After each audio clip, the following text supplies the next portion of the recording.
Devon loses it on Tucker, and Phyllis witnesses Jack and Diane having an altercation. The young and the restless, today Audra recovers well from her dismissal, Daniel enlightens Phyllis, and Ashley flattens Tucker. After Audra has left Tucker's suite, she is greeted by a text message from Devon, who requests that she come to the office ASAP. Daniel and Phyllis discuss her new role at his video game platform over drinks at Crimson Lights. Every time she agrees with him, he reminds her that she's not paying attention. Even if this were a job interview, he wouldn't hire her. Phyllis anticipates his wants and shifts the conversation to Summer's decision to leave Marchetti. Although Daniel feels terrible about it, he and she must move on to her new position with him. Phyllis feels guilty because she is at work while her children are at home. That's not amusing, Daniel says, and suggests she not make it so obvious that he's her backup plan. Jack and Diane talk about Diane's plot to attack Nikki at the Abbott residence. She's afraid that the Newman is powerful, and that if she backs down, the Newman will get angry again. Jack decides Nikki is an easy target and promises Diane that he will make up with her later. When Ashley walks in on them, she grimaces at the thought of them working together. She tells Jack that he will be sorely disappointed if he expects to make amends with her. Jack says they were talking about Diane's protection when the phone rang. Ashley, however, is uninterested and insists on knowing the truth about her frequent visits home. Jack tells his sister, Diane, that she is being impolite. Diane would prefer that things stay amicable between them. With a chuckle, Ashley responds, "Sure you don't." She bolts down the street. Phyllis tells Daniel she's excited to be working with him at Crimson Lights. When he inquires about the resumes he forwarded, she is caught off guard and must confess that she has not yet reviewed them. Phyllis promises she won't fail him as Summer did. A frown forms on Daniel's face. Phyllis says she has to get some rest and suggests rescheduling till the next day. Daniel wants to know if she's weary or if it's Summer. Phyllis begins to cry. She feels betrayed. To put it simply, she chose Diane over me. Historical cast of Guiding Light and present-day cast Devon enters Lily's office to express his appreciation for finally meeting her in person. She was not keen on returning home. Devon is curious about her relationship with Billy, but she declines to elaborate. As Audra walks through the door, she inquires as to his meeting motives. Lily is confused because she has previously informed him that they will be proceeding with the IPO. Audra reassures him that she has thoroughly investigated the possibility of danger from Nate. Devon is over his concerns for Nate. "My concern is with a different kind of danger." Lily probes him for clarification on the subject. As he puts it, "We have a new trader in the company." Tucker is pleasantly delighted when Ashley unexpectedly knocks on his door. She claims that Diane is always visiting her at all hours of the day and night. She pulls out a bottle of wine and goes on a tirade about how Diane turned her brother into a weakling. Tucker feels terrible that she's so sad, but he finds this to be paradise. Jack and Diane have a heartfelt conversation at the Abbott estate, where Diane apologizes for her role in fostering tension between Jack and Ashley. Jack claims that his sister is acting poorly and he will no longer tolerate it. Ultimately, he concludes that they should stop talking about Stark for the time being. Diane needs to leave, but she wants to talk about how much she wants to kiss him again first. Devon explains to the Chancellor Winters crowd that he was informed that the lovely Audra has been in touch with Tucker in the recent past and in the present. After hearing this, Lily demands to know how he has such insight. One of Devon's first hints was that their phones both use the same unique ringtone. The fact that the guy leading their IPO was contacting his father, the person he had previously accused of targeting the company, piqued his suspicions. The cost of Audra's business degree was higher than she had anticipated, and she graduated with a sizable amount of student loan debt. You must have been overjoyed when an LLC paid off all of your debt at once. The money was earned through Audra's employment with the corporation. Devon mentions that the company's name, Only Eyes for You, was also the title of Tucker's first ever recorded song. Audra insists that she was completely unaware of what was going on. Devon is convinced this means Tucker paid off her student loans and they both randomly showed up in town at the same moment. We'd like to know, what are we to make of that? When asked if she has been working with Tucker the whole time, Lily snaps, "Of course I have." Tucker, in his suite, ponders Ashley's alternating coolness and ferocity. He feels for her, but she has a newfound vigor that he can't help but adore. Is it rage or excitement, he inquires. It's a combination of the two, she explains. Tucker reaches for her collar and tells her she's really sexy. Upon hearing this, Ashley demands, "What are you going to do about it?" The response from Tucker is, "That depends on you." She draws him into a passionate kiss. Tucker groans after having sex. That was fire. And laments how much he yearns for it. Has she not? Ashley has no plans to reveal her hand. He assures her that they can overcome their differences and become even stronger as a unit. This is both frustrating and exciting for Ashley. The evidence that they are effective is non-existent, she tells him. She is too savvy to fall for him again. Even so, here you are, Tucker says with a chuckle. Ashley assures him this doesn't foreshadow anything concerning the future of their relationship. Tucker expects her to be waiting for him when he emerges from the bathroom after his shower. Ashley appreciates Diane's absence. Tucker suggests she order room service before using the bathroom and offers to help make space in the closet.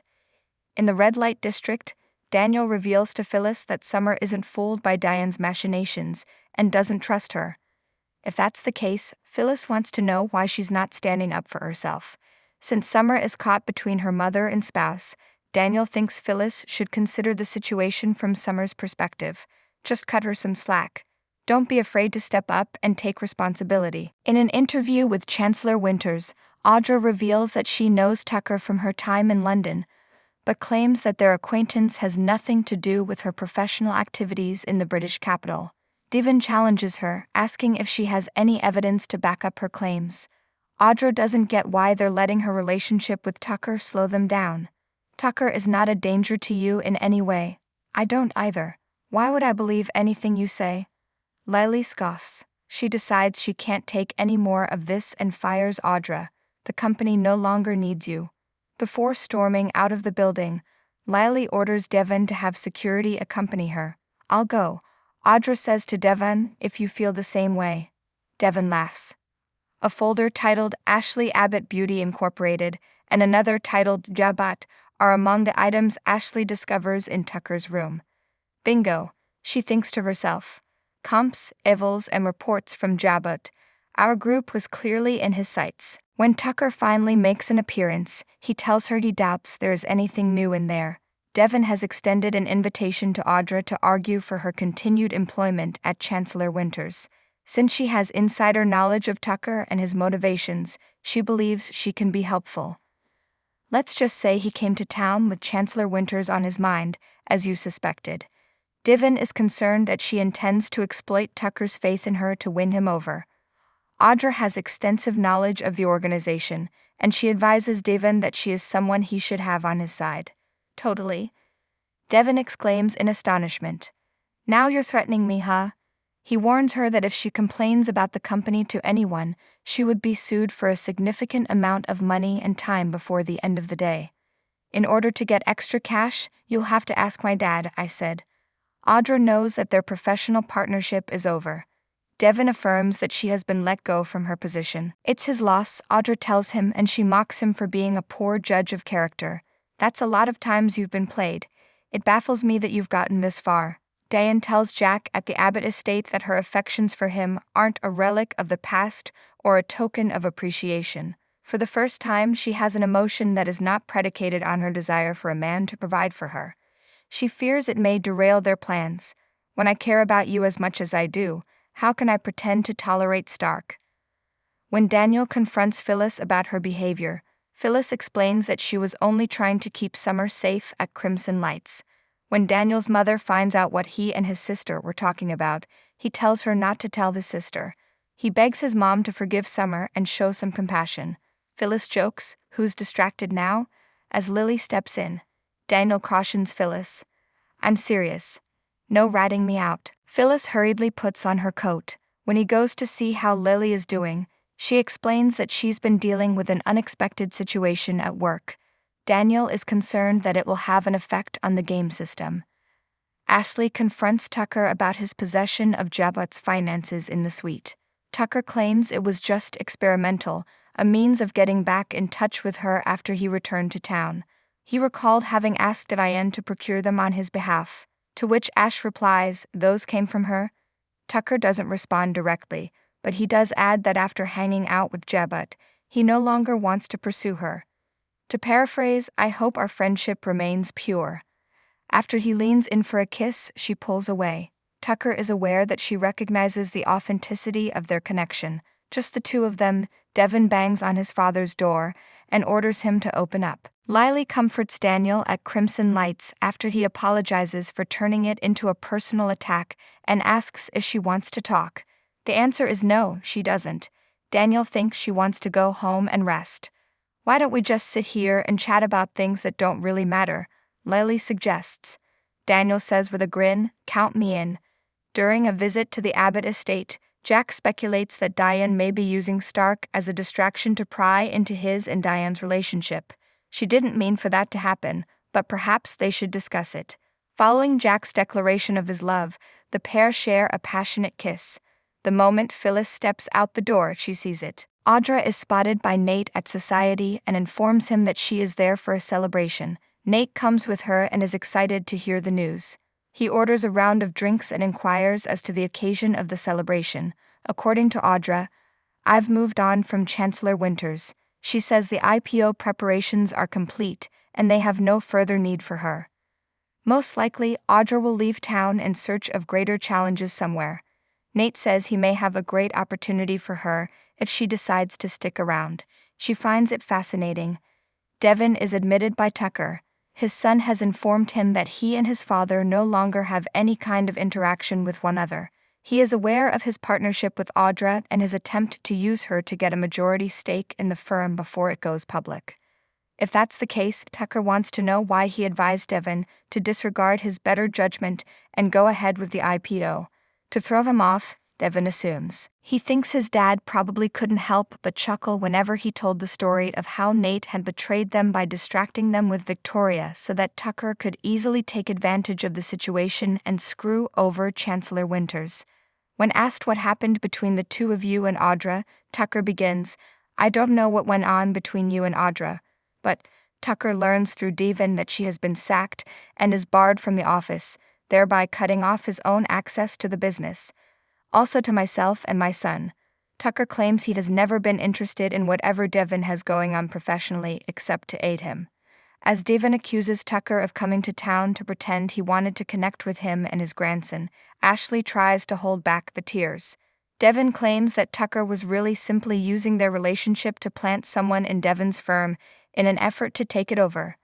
As Ashley wiped her eyes, Tucker took note. He tries to explain, but Devon angrily declares that he isn't interested in hearing it since he won't believe a word of it. The man has no idea how Tucker keeps all his lies straight in his head. Self-gratification and material gain are the sole motivating factors in his existence. Tucker claims that he is misinterpreting the situation and is on the verge of going too far. That there is a coup has amused Devon. He tells his father that he should leave town tonight since he intends to make it his life's work to eliminate any potential defenders from their hometown. After saying that, he storms out of the house. Tucker explains to Ashley that contrary to what Devon had said, he was innocent. Actually, he couldn't have gotten any lower in Ashley's estimation because she never trusted him to begin with. Tucker exclaims in shock, "What are you talking about?" Ashley tells him, "This whole thing was an act, that I may learn the truth. I was just where I needed to be at the appropriate time, so I guess that works."